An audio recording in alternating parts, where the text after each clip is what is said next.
सच्ची मानिए खोजने पर भी इससे सरल उपाय समझ में नहीं आया। जब इसका चिंतन हुआ तो हो बहुत सहज सरल उपाय भगवत प्राप्ति का सब कोई कर सकता है, कोई भी इसमें नवीन अनुष्ठान की बात नहीं है।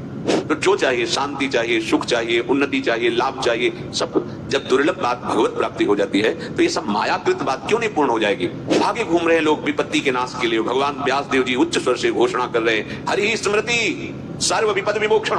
नाम का ध्यान करो, नाम का सुमिरन करो, रूप आने में बिल्कुल ज्यादा देर नहीं लगेगी। नाम केवल निष्पाप कर ले, वासना रहित कर ले, फिर आप देख ले। तो एक बहुत सरल उपाय श्री भगवान बता रहे हैं कि आप भोगों के बीच में रहते हुए, मर्यादा से भोगों को भोगते हुए भी भगवत प्राप्ति कर सकते हैं। ये भगवान ने बहुत करुणा करके बात कही है। पहले तो हमको प्रभु इस श्लोक में ये समझा रहे हैं कि मैं ही सबका मालिक हूं, स्वामी हूं, और मैं ही सब भोक्ता हूं। प्रभु कह रहे अहम ही सर्व यज्ञानाम भोक्ता च प्रभुरेव च न तु मामाभिजानन्ति तत्वे नातस्च्यवन्ति ते। मैं संपूर्ण यज्ञों का भोक्ता हूं। यज्ञ माने होता है कर्तव्य कर्म। यज्ञ का मतलब जिसमें श्वाह उच्चारण किया जाता है उतना ही नहीं है। यहाँ यज्ञ का तात्पर्य है जो भी आप सत्कार्य करते हैं, दान, तपस्या, तीर्थ, व्रत, संयम, नियम जो भी करते हैं वो सब यज्ञ के अंतर्गत आता है। चाहे वो व्यवहारिक कार्य हो, शारीरिक या परमार्थिक। यदि धर्मयुक्त है तो यज्ञ ही है। भगवान कहते समस्त यज्ञों का भोक्ता मैं हूं और मालिक भी मैं हूं, स्वामी हूं, प्रभुरेव च।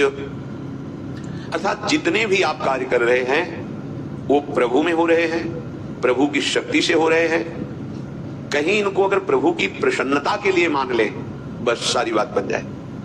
हमारी त्रुटि हो रही है कि हम अहंकार में होकर के, स्वयं मालिक बन करके फिर जो कर्म कर रहे हैं उसके हम भोक्ता बनते हैं, इसीलिए हमारी दुर्गति हो रही। ध्यान दीजिए, अहम धर्म से युक्त होकर अर्थात देहाभिमान से युक्त होकर जो भी हम कर्म करते हैं अपने लिए करते हैं और उसके भोक्ता फल के हम बनते हैं, इसीलिए हमारा पतन हो गया, दुर्गति हो गई। और सिद्धांत क्या है, सत्यता क्या है? हम प्रभु में ही कर्तव्य कर्म कर रहे हैं, प्रभु में ही। ये पृथ्वी, ये आकाश, ये वायु, ये जल, ये अग्नि अर्थात पंचभूतों से रचित ये देह, इसमें जो 5 ज्ञानेंद्रियां, 5 कर्मेंद्रियां, पंच तन्मात्रा, अंतःकरण चतुष्टय ये और शतोगुण, रजोगुण, तमोगुण जनित स्वभाव, ये सब प्रभु का स्वरूप ही है। अविद्या के कारण हम ये नहीं समझ पा रहे हैं। तो हमारी जितनी भी क्रियाएं होती है वो प्रभु में ही हो रही हैं और वो प्रभु के लिए हो, प्रभु की प्रसन्नता के लिए हो, बस अब बात बन गई। पर यहां उल्टा है, ये संपत्ति मेरी है, मैं इसका स्वामी और भोक्ता हूं। और यहां प्रभु कह रहे हैं अहम ही सर्वज्ञानाम भोक्ता च प्रभुरेव च, मैं सबका स्वामी हूं। तो फिर माया धज्जियां उड़ा देती है कि हमारे प्रभु स्वामी और तुम यहां मालिक बन रहे हो, तो दिखाओ तुम्हारी क्षमता कितनी है। दुर्गति प्राप्त हो जाती है। बहुत सहज सरल भगवत प्राप्ति का उपाय। सच्ची मानिए खोजने पर भी इससे सरल उपाय समझ में नहीं आया। जब इसका चिंतन हुआ तो हो बहुत सहज सरल उपाय भगवत प्राप्ति का सब कोई कर सकता है, कोई भी इसमें नवीन अनुष्ठान की बात नहीं है। जो शरीर का राग, भोगों का राग, जो भी हमें फंसाए हुए है, उसमें एक विष है, एक जहर है जिसे हम जान नहीं पा रहे। जैसे संखिया खुला जहर है, सब कोई जानता है, लेकिन वैद्य जब उसे शोध देता है तो बड़े बड़े असाध्य रोगों को नष्ट कर देता है, दमादी बीमारियों को नष्ट कर देता है। ऐसे इस प्रकृति की कोई भी ऐसी वस्तु नहीं जो निर्दोष हो। सब में एक महान दोष है, राग, आसक्ति। कोई भी क्रिया, कोई भी भोग, कोई भी शरीर, वो आसक्त करता है जीव को। ध्यान से सुनिए, ये अध्यात्म है। यहां कोई भी ऐसी वस्तु है ही नहीं जिसमें आसक्ति ना हो। छोटी सी छोटी वस्तु ही अपना प्रभाव दिखाकर हमें आसक्त कर लेते हैं और यही आसक्ति हमारे पतन का कारण बनती है। भगवान कह रहे हैं न तो मामा भी जानती तत्वे नातस्च्यवन्ति ते। उसका पतन हो जाता है जो इस बात को नहीं समझ पाता। कोई भी वस्तु, कोई भी शरीर, सब में एक दोष है, राग। वो बांधता है, आसक्ति घसीटता है। अब हम इसके बिना जी नहीं सकते, ऐसा अनुभव कराता है।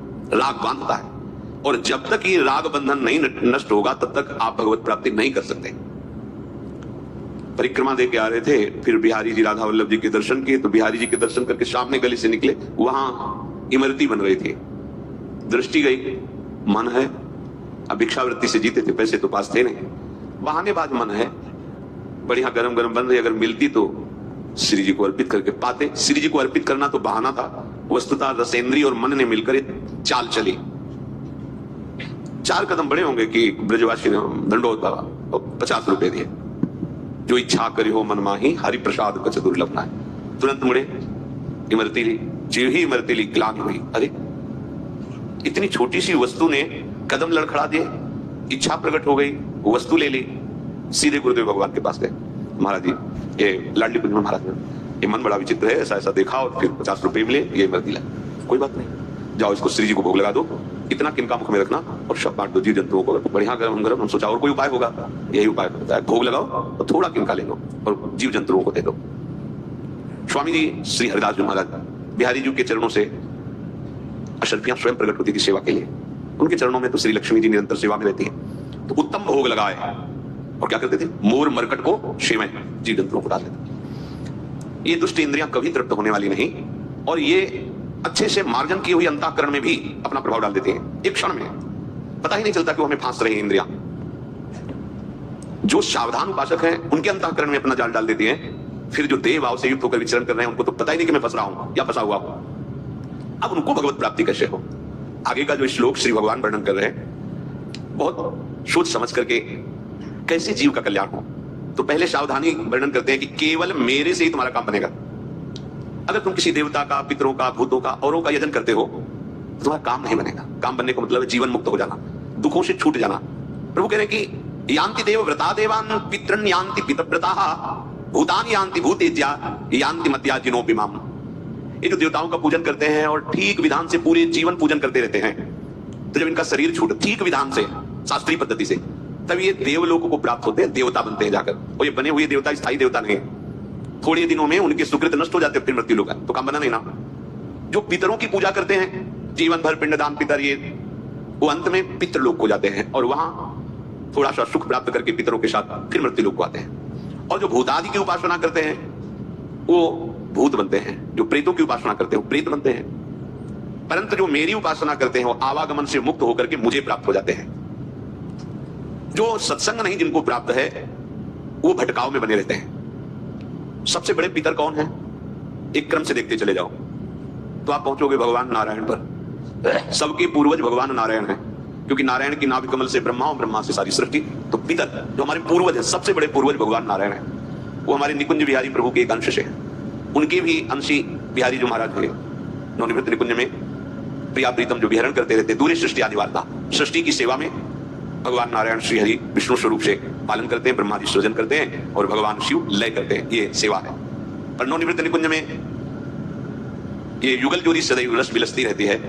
सृष्टि की कोई भी वार्ता या चिंता नहीं। सृष्टि का कार्य भगवान नारायण विष्णु, भगवान ब्रह्मा जी और भगवान शिव करते हैं। तो सबसे पूर्वजों के भी पूर्वज हुए जाकर के श्री बिहारी जी महाराज, इन्हीं से सबका प्रादुर्भाव हुआ। अगर इनके चरणों की पूजा हो गई तो सब पितरों की पूजा हो गई और सब देवों के देव, महादेव कहा जाता है उनको, महादेव। सब देवताओं के भी पूज्य भगवान शंकर, और भगवान शंकर भी जिनका चरणामृत सर पे धारण किए हुए वो भगवान श्री हरि। यदि आप श्री हरि के, बिहारी जी के चरणों का आश्रय ले लिए तो सारे देवताओं का पूजन हो गया। भूतों में सबसे बड़े भूत पंचभूत, इनको भूत ही नहीं कहा गया, इनको महाभूत कहा गया। लोग परेशान है, एक आध भूत बोले बाहरी चक्कर पर, अरे 5 महाभूत है, इनसे पिंड छुटा लो, कोई तुम्हें परेशान नहीं करेगा।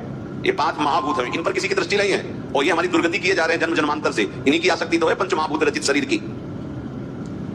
इसको श्री भगवान ने अपने आप से अपने आप में रचा है, ध्यान रखना। इसे अपरा प्रकृति कहते हैं। पंच महाभूत मन, बुद्धि, अहंकार की अष्टधा अपरा प्रकृति है और ये स्वयं भगवान ही है। यदि भगवान की पूजा कर ली तो जितने चराचर में भूत हैं पंच महाभूत सबकी आराधना होगी। राधा वल्लभ ध्याय के और ध्याइये कौन, व्यास ही देत बने नहीं बरी बरी प्रतिलोन। जैसे एक एक पकौड़ी में नमक नहीं मिलाया जाता, पूरे फेंट में मिला दिया गया, हर पकौड़ी पे पहुंच गया।